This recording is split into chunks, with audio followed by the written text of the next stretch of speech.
Breaking news. Bharat చిరకాల మిత్రదేశం Russia మరోసారి అండగా నిలిచింది. రష్యా అధ్యక్షుడు పుతిన్ ప్రధానమంత్రి మోడీకి ఫోన్ చేశారు. పహల్గాంలో జరిగిన ఉగ్రదాడిని తీవ్రంగా ఖండించారాయన. ఉగ్రవాదంపై భారత్ జరిపే పోరులో పూర్తి మద్దతు ఉంటుందని మోడీకి పుతిన్ హామీ ఇచ్చారు. ఉగ్రవాదులకు అండగా ఉంటున్న పాకిస్తాన్ భారత్ అష్టదిగ్బంధనం చేస్తున్న సమయంలో మోడీకి పుతిన్ ఫోన్ చేయడం, సపోర్టు ప్రకటించడం ప్రాధాన్యత సంతరించుకుంది.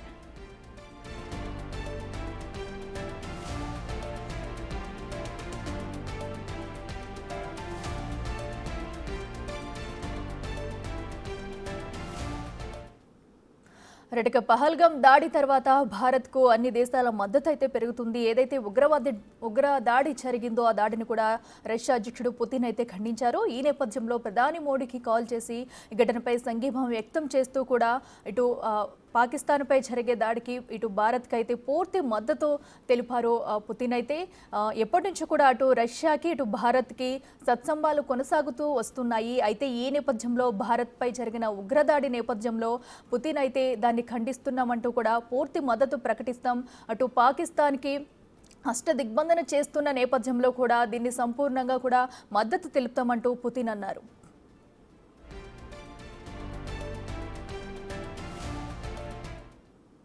ఇదే అంశానికి సంబంధించి మరింత సమాచారం ఢిల్లీ నుంచి మా ప్రతినిధి శివ లైవ్లో అందిస్తారు. శివ, చెప్పండి, అటు పహల్గాం దాడి తర్వాత కూడా ఇటు రష్యా అధ్యక్షుడు పుతిన్ అయితే మోడీకి కాల్ చేసి దీనికి సంబంధించి కూడా అటు తమ మద్దతు ఉంటుందంటూ తెలియజేశారు. ఈ ఫోన్ కాల్ ఎలాంటి సంభాషణ జరిగింది, డీటెయిల్స్ ఏంటి?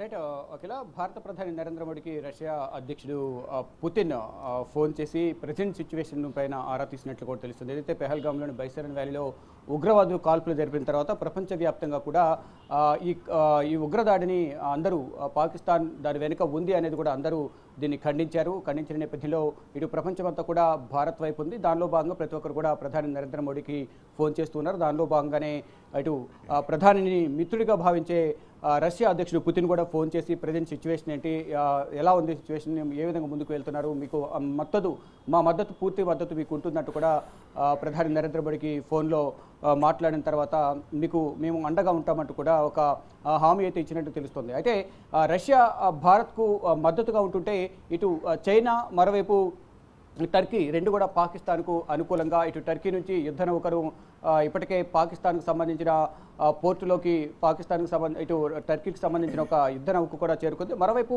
ఇటు చైనాకు సంబంధించిన రాయబారి కూడా ఇటు పాకిస్తాన్కు సంబంధించిన అధికారులతో కూడా సంప్రదింపులు జరపడం, ఇటు పాకిస్తాన్ అధ్యక్షుడితో సమావేశం కావడం కూడా కొంచెం కీలకంగా మారింది. అంటే ఏం జరగబోతోంది అంటే ఇటు చైనా భారత్కు ఒక రకంగా వ్యాపార పరంగా అన్ని రకాలుగా కూడా భారత్ను వినియోగించుకుంటుంది. మరోవైపు సరిహద్దు వివాదం అనేది గత కొంతకాలంగా కూడా కొనసాగుతుంది. చైనాకు సంబంధించిన ఇటు భారత్కు సంబంధించిన చైనా వివాదం, బోర్డర్ సరిహద్దు వివాదం కొనసాగుతుంది. దానికి సంబంధించి గతంలో కూడా పలుమార్లు ఇటు చైనా సైన్యానికి ఇటు భారత సైన్యానికి కూడా గతంలో గొడవలు కూడా కొనసాగాయి. ఇప్పుడు ఇద్దరి మధ్య చైనా బోర్డర్ వివాదం అనేది కొనసాగుతుంది. కానీ ఇటు వ్యాపార పరంగా, వాణిజ్య పరంగా అనేక విధాలుగా భారత్ను వినియోగించుకుంటూ ఇప్పుడు మద్దతు తెలిపే అంశానికి వచ్చేసరికి ఇటు పాకిస్తాన్కు మద్దతు తెలుపుతున్న పరిస్థితి కనిపిస్తుంది. అంటే ఇప్పుడు ప్రజెంట్ ఏదైతే పాకిస్తాన్ అధ్యక్షుడితో సమావేశమైన చైనా రాయబారి ప్రధానంగా గతంలో ఏదైతే పాకిస్తాన్లో బలూచ్ లిబరేషన్ ఆర్మీకి సంబంధించిన ఉగ్రవాద సంస్థ ఇటు చైనాకు సంబంధించిన కొన్ని వాహనాలను ధ్వంసం చేశారు, ఆస్తులు ధ్వంసం చేశారనేది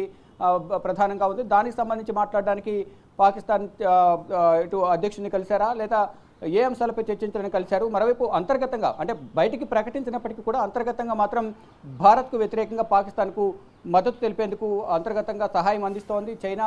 మరోవైపు దీనికి సంబంధించి అధికారిక ప్రకటన లేదు. కానీ చైనా భారత్కు వ్యతిరేకంగానే కార్యకలాపాలు కొనసాగిస్తూ ఉండేది. ఎందుకంటే ఇటు పాకిస్తాన్ భారత్కు శత్రు దేశం, మరోవైపు ఇటు చైనా కూడా శత్రు దేశమే. అంటే వ్యాపార పరంగా ఆర్థిక లావాదేవీలు ఏ విధంగా ఉన్నప్పటికీ కూడా ఇద్దరు కూడా శత్రు దేశాలుగానే భావిస్తూ ఉంటారు. దానిలో భాగంగానే చైనా ఇండైరెక్ట్గా పాకిస్తాన్కు మద్దతు తెలుపుతోంది. ఇటు టర్కీ కూడా భారత్కు వ్యతిరేకంగా పాకిస్తాన్కి మద్దతు తెలుపుతూ ఒక యుద్ధ నౌకను కూడా వారికి సహాయం చేసింది. ప్రజెంట్ పాకిస్తాన్ పోర్టులో యుద్ధ నౌక భారత్పై అటాక్ చేయడానికి సిద్ధంగా ఉంది. అంటే ఇండైరెక్ట్గా ఇటు చైనా, మరోవైపు టర్కీ సపోర్ట్ తీసుకుని భారత్ మీద యుద్ధానికి దిగేందుకు పాకిస్తాన్ సిద్ధంగా ఉన్నట్లు కూడా ఇప్పుడు జరుగుతున్న పరిణామాలను బట్టి మనకు అర్థమవుతుంది. స్వయాన రష్యా అధ్యక్షుడు ప్రధాని నరేంద్ర మోడీకి ఫోన్ చేసి ఏ అంశంలోనైనా ఏ విధంగానైనా మా సహాయం మీకు ఉంటుంది, మేము అండగా ఉంటాము అంటూ కూడా ఒక భరోసా కల్పించే ప్రయత్నం అయితే చేసినప్పటికీ కూడా అన్ని విధాలు ఇప్పటికే పాకిస్తాన్తో యుద్ధానికి సిద్ధమంటూ త్రివిధ దళాలన్నీ కూడా సిద్ధంగా ఉన్నాయి. దానికి సంబంధించి ఇప్పటికే ప్రధాని నరేంద్ర మోడీతో త్రివిధ దళాధిపతులు గత వారమే సమావేశమయ్యారు.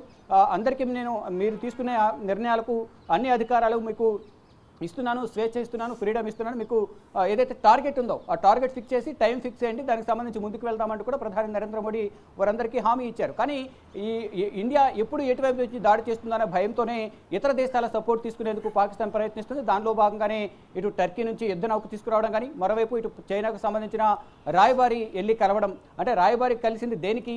బలూచ్ లిబరేషన్ ఆర్మీ తమ వాహనాలపై దాడి చేసిన నేపథ్యం వెళ్ళి కలిసారా, లేదా పాకిస్తాన్కు సంబంధించి మద్దతు తెలిపేందుకు కలిసారా అనేది కూడా తెలియాల్సింది. దీనికి సంబంధించి మాత్రం అధికారిక ప్రకటన రావాల్సి ఉంది. కానీ ప్రపంచ దేశాలన్నీ కూడా పాకిస్తాన్ ఉగ్రదాడిని ఖండిస్తూనే ఇటు రష్యా అధ్యక్షుడు పుతిన్ మాత్రం ప్రధాని నరేంద్ర మోడీకి ఫోన్ చేసి అన్ని విధాల సహాయ సహకారాలు అందిస్తాం, మీకు మేము అండగా ఉంటామంటూ కూడా ఆయన తెలియజేశారు. ఇది ఉగ్రవాద దాడిని మాత్రం నేను ఖండిస్తున్నానంటూ కూడా ప్రధాని నరేంద్ర మోడీకి ఫోన్ చేసి పుతిన్ ఆయనకు మద్దతు తెలిపిన పరిస్థితి కనిపిస్తోంది. కానీ ఇప్పుడు ఇటు శత్రు దేశాలు ఏవైతే ఉన్నాయో బోర్డర్లో భారత్తో ఇద్దరు కూడా కయానికి కాలు దూతున్న రెండు దేశాలు కూడా ఇటు పాకిస్తాన్ మరోవైపు చైనా రెండు కూడా ఇప్పుడు భారత్కు వ్యతిరేకంగా పాకిస్తాన్కు అండగా ఉంటున్నాయి. ఇటు టర్కీ కానీ ఇటు పాకిస్తాన్ అలా చైనా మూడు దేశాలు కలిసిపోయినట్లుగానే ప్రధానంగా అర్థమవుతుంది. కానీ ఎన్ని దేశాలు కలిసి వచ్చినా కానీ భారత్ను అడ్డుకునే అవకాశం లేదు. భారత్ దగ్గర అన్ని రకాల సైనిక బలం ఉంది, యుద్ధ నౌకలు ఉన్నాయి, రఫేల్ జెట్స్ ఉన్నాయి. ఇవన్నీ కూడా ఉన్న నేపథ్యంలోనే ఇతర దేశాల సపోర్ట్ను పాకిస్తాన్ కోరుకుంటుంది. దానిలో భాగంగానే ఇప్పుడు మిత్రదేశం నుంచి ఏదైతే ఆఫ్ఘనిస్తాన్ ఉంది మిత్రదేశం అనేది దూరం అవుతోంది, భారత్కు దగ్గర అవుతున్న పరిస్థితి కనిపిస్తుంది.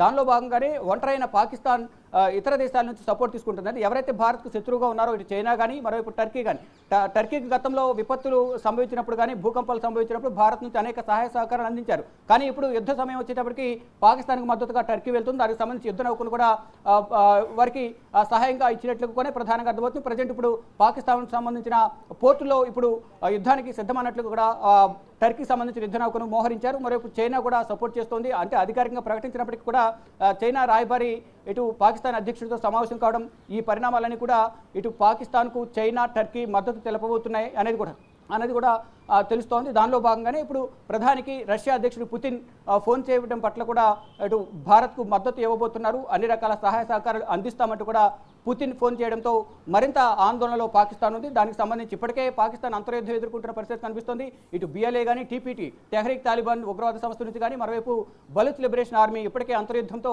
పాకిస్తాన్ ఉక్కిరిబిక్కిరవుతున్న పరిస్థితి కనిపిస్తుంది. దానికి సంబంధించి ప్రధానంగా ఇతర దేశాల మద్దతు, ఇటు మిత్రదేశమైన ఆఫ్ఘనిస్తాన్ దూరమైంది, తాలిబాన్ మంత్రి ఇటు భారత్ సంబంధించిన అధికారులతో సమావేశం కావడం, భారత్తో స్నేహం కోరుకోవడం, మరోవైపు ఇటు ఆర్మీ కూడా సరైన విధంలో లేకపోవడంతో ఇటు ఇప్పుడు ప్రజెంట్ ఎవరైతే ప్రధాని ఉన్నారు షహబాజ్ షరీఫ్ అతనికి ఆర్మీ కూడా సరిగా సహకరించడం లేదు. ఈ నేపథ్యంలోనే తన సోదరుడు మాజీ ప్రధాని నవాజ్ షరీఫ్ను కలిసి ఒకవేళ యుద్ధం ప్రకటిస్తే ఏ విధంగా ముందుకు వెళ్ళాలి, ఎలా ఎదుర్కోవాలి అనేది ప్రధానంగా నవాజ్ షరీఫ్ను కలిసి షహబాజ్ షరీఫ్ కోరినట్టుగా తెలుస్తుంది.